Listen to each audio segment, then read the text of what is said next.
realize, and China's a far more formidable rival than most realize. And so there's a sense in which we've been lulled by our superpower status into a false sense of security. And I want to ask about a few areas, starting with critical minerals. Dr. Campbell, do you agree that critical minerals and rare earths are central to the defense and decarbonization of the United States?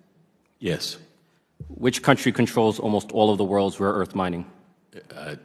China. And as you understand, I know it's not just the... Well, you're anticipating my next question. Sorry. Which country controls almost all of the critical mineral processing and refining? China. Yes. Do you think the United States is in a position to deter a foreign adversary who has a chokehold on the core components of our military defense? Makes it that much more challenging at this moment. Let's speak about the future of war. Do you agree that the future of warfare is autonomous? I believe that will be an important element, yes. Which country is leading when it comes to drones? China is formidable. The United States also has capabilities as well. But who can manufacture at scale? China.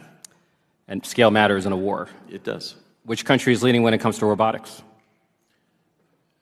China, again, has formidable advantages here. The U.S. has spent trillions of dollars on large legacy systems. Can you imagine a world where those large legacy systems are easily shot down by a swarm of autonomous systems? Yes. Okay, let's go to shipbuilding.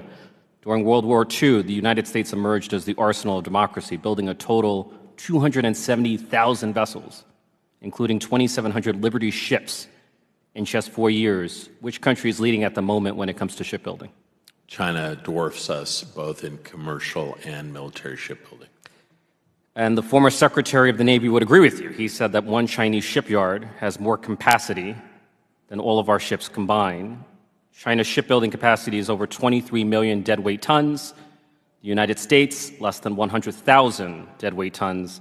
The difference is a multiple of 230. Do you think the United States is in a position to deter a country that has 230 times more shipbuilding capacity than we do? I think over the long term that becomes more challenging, yes. Energy, the future of energy. Solar is emerging as the dominant driver of new energy generation. Who is the leader in solar? China. And China not only has an advantage in a single stage of production, it dominates the whole supply chain for solar energy. Is that correct? That's correct. I'm not really sure what my role here is, just to say yes. No. Okay. All right. But that's, I think the point that you're making. Yeah. But I'm going to summarize, and then I'm going to ask each of you to. All right. So, but because I think it's important, the depth of America's vulnerability is poorly understood, even here in Congress, I feel. But China controls the critical minerals core to America's defense and decarbonization. It has 230 times more shipbuilding capacity than we do. It is so far dominating the autonomous future of warfare, and it is so far dominating the future of energy, you can give a much longer answer now. Is it fair to say, and I will ask this question of each of you, is it fair to say that we are catastrophically unprepared for a strategic competition with China? So I think the point that you made in any comparison between the United States and China, China has substantial advantages in a number of areas.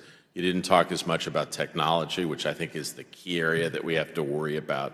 You also touched a little bit on manufacturing. We're slightly ahead in AI.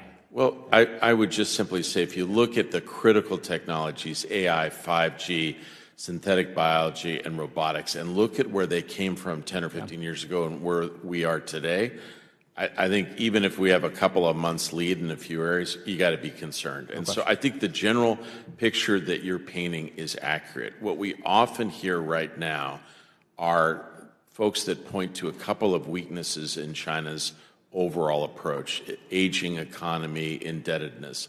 The truth is China has substantial capacities that we're going to have to deal with, and ultimately they do have significant advantages